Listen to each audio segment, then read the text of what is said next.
Au-delà de sa mission régalienne, celle de la défense de la patrie en cas d'agression extérieure, l'armée participe également au développement du pays.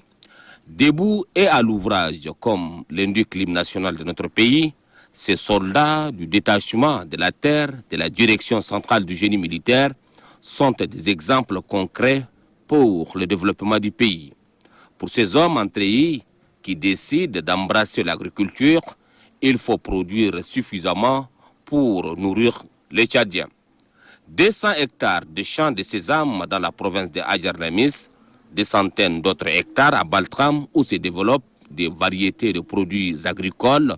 Ajouté à cela, 275 hectares de champs de sorgho cultivés à Abzeni dans le département de Dababa, ou encore les sites rizicoles de Tcharaï dans la province du Moyen-Kévi Est, étendus à perte de vue.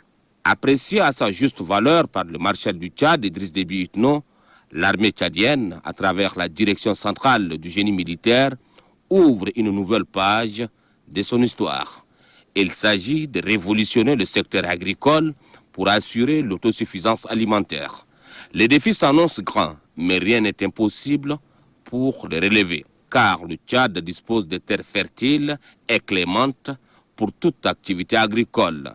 Les militaires viennent de tracer le chemin qui doit conduire vers une agriculture intensive, jamais réalisée dans les années antérieures. Ce bel exemple doit susciter d'autres bras valides qui, par la force de la nature, se trouvent dans le chômage, d'embrasser le travail de la terre nourricière.